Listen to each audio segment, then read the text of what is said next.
रावलपिंडी इस्लामाबाद में मूसलाधार बारिश के नतीजा में फ्लड इमरजेंसी नाफिज की गई है। सिविल डिफेंस की जानिब से खतरे के सायरन बजाए गए हैं।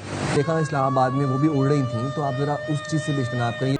नाला लई के तरफ खतरे के सायरन बजा दिए गए हैं। नशेबी इलाकों में गलियों और सड़कों पर पानी जमा। रेस्क्यू, वासा, सिविल डिफेंस समेत तमाम इदारे हाई अलर्ट। 48 घंटों में भारत की जानिब से 3.5 से 4.5 लाख क्यूसेक पानी छोड़ने का ऐलान किया गया है। और पाकिस्तान हिंदुस्तान दोनों के दरमियान में हर दफ़ा लोगों को लगता है एक तरह से जंग शुरू हो चुकी है पानी के मसले में हिंदुस्तान पाकिस्तान के दरमियान में।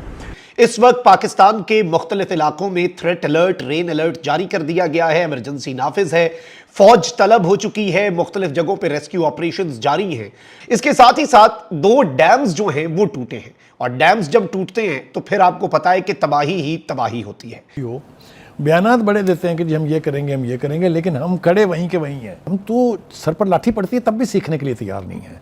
हर साल मॉनसून के सीजन में इसी किस्म की तबाहकारी होती है। पिछले दिनों में जब हम बात कर रहे थे कि बारिश नहीं हो रही, बारिश होती, तो हम दुआ ये कर रहे थे कि अल्लाह रहमत की बारिश हो, लेकिन अब बारिश इतनी शिद्दत इख्तियार कर चुकी है। तो इसके नतीजे में मुल्क भर में 178 अफराद जाँ बहक हुए हैं, जिनमें 85 बच्चे भी शामिल हैं।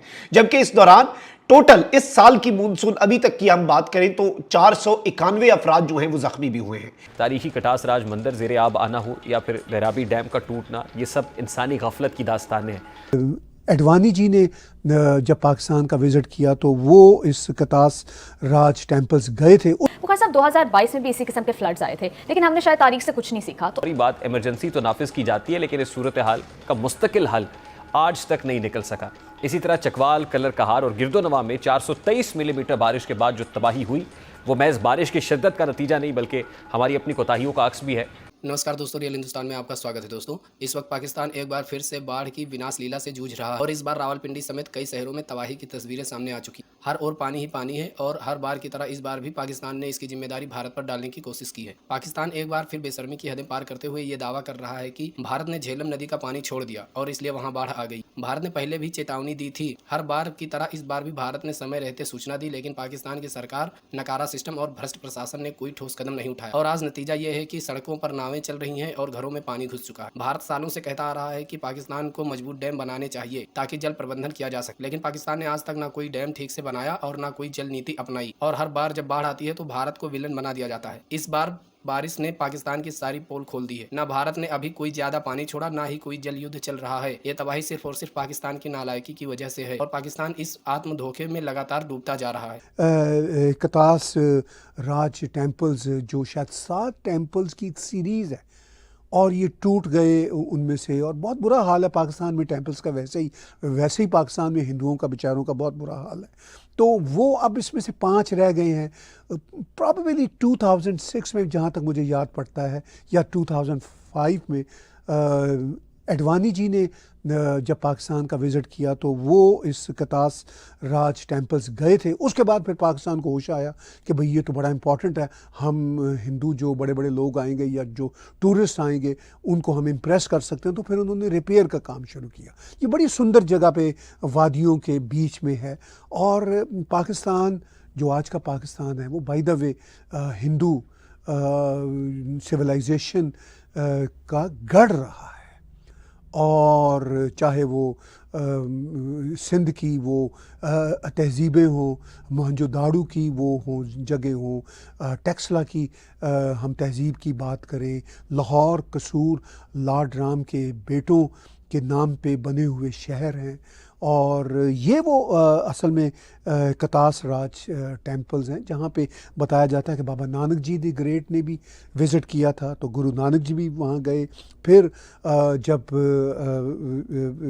उसमें रणजीत सिंह रूल करते रहे पेशावर से पूरे पंजाब तक, तो उन्होंने भी इसका विज़िट किया।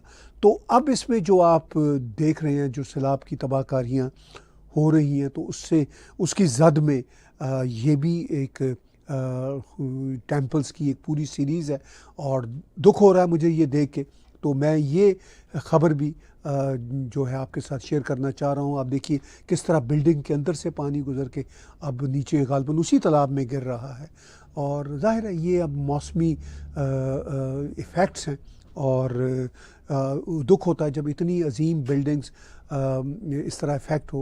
उम्मीद है कि जब ये सैलाब का पानी उतरेगा तो पाकिस्तान की और उस रीजन की जो भी म्यूनसिपल सरकार हैं उनको होश आएगी और वो उसको इस अजीम बिल्डिंग को रिपेयर करेंगे और उसको फर्दर रेस्टोर करेंगे। ज़बानी बातें हैं प्रेस कॉन्फ्रेंसेस वगैरह में जो की जाती हैं। पंजाब में शदीद ज़रूरत है कि मुख्तलिफ मकामात पे दर्जनों, अगर सैकड़ों नहीं तो दर्जनों छोटे छोटे डैम्स, रेजरवॉयर्स, कैनाल्स, डिफरेंट किस्म के ऑब्स्टिकल क्रिएट की जाएँ और जो लोग दरियाओं और नदियों के किनारे रहते हैं या तो उनको वहाँ से पीछे हटाया जाए या उनकी एम्बैंकमेंट्स रेज़ की जाएँ, उनको प्रॉपर किस्म की कॉलोनीज़ दी जाएँ और लोगों की कॉन्शियसनेस, अवेयर और शऊर को बढ़ाया जाए उन ख़तरात के हवाले से जो कि उन्हें दरपेश हैं।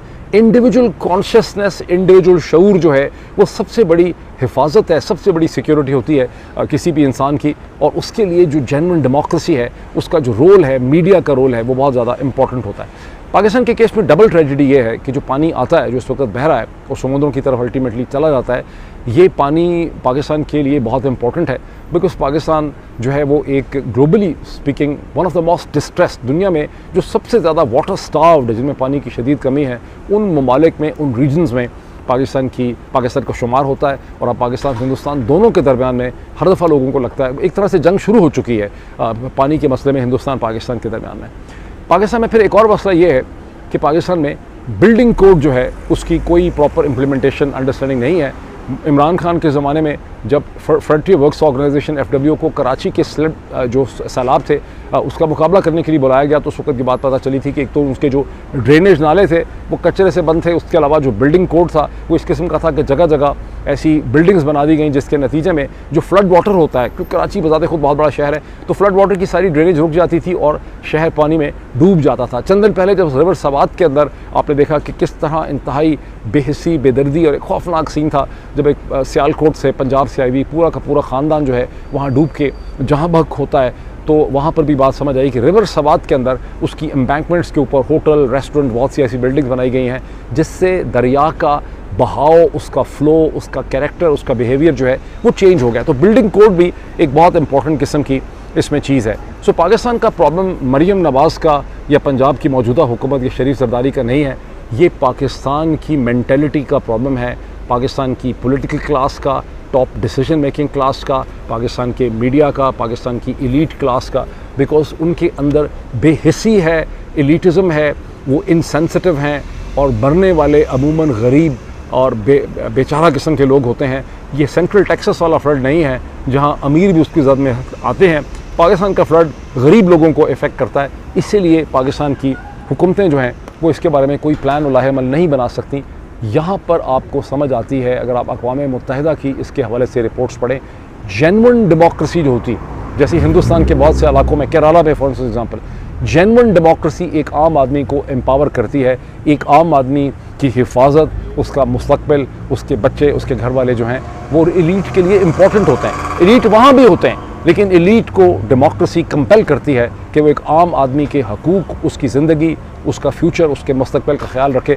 पाकिस्तान में इस चीज़ की शदीद कमी है। अभी इतना ही, फिर आपसे मुलाकात होती है। Thank you.